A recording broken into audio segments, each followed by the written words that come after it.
Good evening, Pwani. I am Diana Princess, and this is the Weekend Report tonight. Bunge hits. Accountability takes center stage as convicts demand results from the fiscal government. Dignity or flaws. Leaders clash over the furniture shortage and student welfare. To give their opinions. Maybe it is not benefiting us.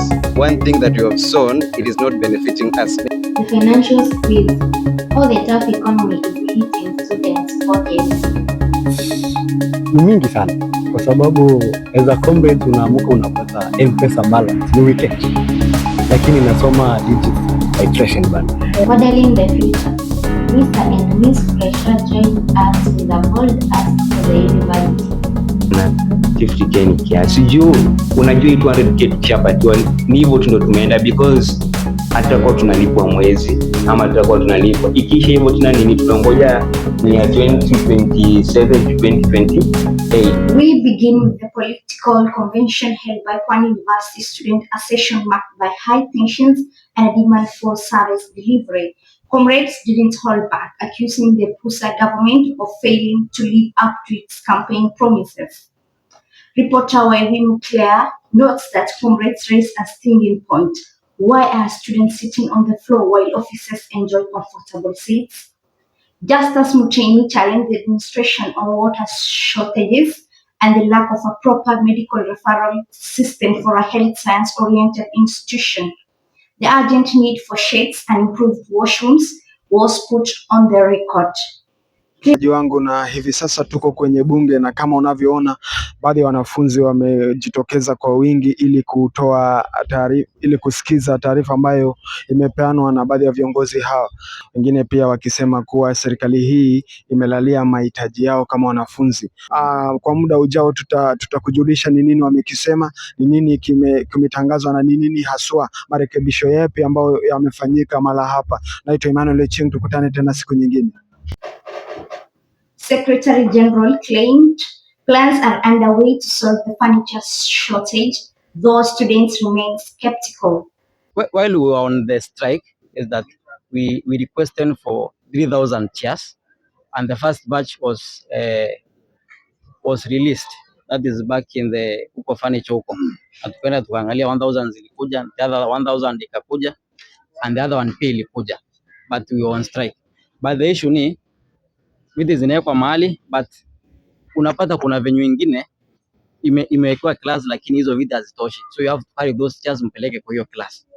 It's not benefiting us. One thing that you have sown, it is not benefiting us. Maybe you can tell us so that we work on that. The president admitted to failed attempts with partners, but dropped a major announcement. Mark your calendar for March 27, the official welfare launch aimed at fixing these learning conditions. No one is fighting each other in this institution. Hatupigani. Hizi shida zote ni zetu sisi. I'm also a student. I go to class, I pay fees, and I sit for exams. We have done partnerships. These people, they came here. They are to do 10 sheds. They bring a container, which is going to be used an extra canteen for investment of the students. We signed the agreement. They are here. Baraka Kelvin can confess. You have seen that in a very good memorandum of understanding. We took very good pictures, and then they ran away. Now, there is a problem. We cannot rely only on these partnerships because we have tried them. This push for better welfare comes at a time when the financial situation for comrades is dire.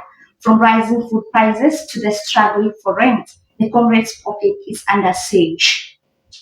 As a comrade unaamka unapata M-Pesa balance ni weekend, lakini nasoma digital titration bana. So inakaa ngumu sana bana. Inakuwa hata mabishi zako wakikupigia simu saa nyingine ushiki. Juu sasa unajua wanataka uende sherehe na hiyo sherehe hakuna. Our studio interview done with Mr. and Mrs. Fresha.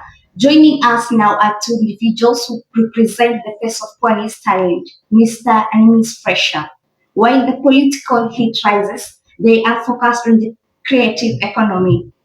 Echoing the Bunge's theme, they urged that models should not just be fillers but respected professionals within the institution's events.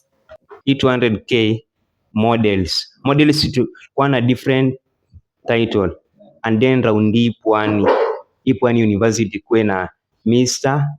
ikuwe na Miss Kavi. Miss Kavi ni wale demo wenye wako na mwili kubwa, at least hao pia at least wawapatie opportunity ya kujirepresent, and then pia tukuwe na Mr. Flexion ya kuonyeshana misuli. So hii 200k ndo agawe polepole hivyo, winner apate the highest pesa ikirudi hivi chini, ama si tupatie 50k 50k sisi 50k hapana, 50k ni kiasi juu. Health news, we continue to monitor Audrey's recovery at Cliffy Referral following Friday's accident. And finally, on a brighter note, our Hustle Code show features the CEO of Brookside Africa, proving that even in tough economy, Pwani students are building Pan-African brands. University Student Media, Mulki Ali, them here joined by the CEO of Diverse College. I'd say that what about if I started a small college where people can be learning some skills, practical skills, hands-on experience, so that when they finish, they have got something they're going to do. So I saw that gap through what I saw students were going through after finishing campus or they were in campus. With the PUSA elections approaching and the March 27th welfare launch on the horizon, the next few weeks will be pivotal for every comrade. That comes to the end of our weekly updates. Pwani University Student Media.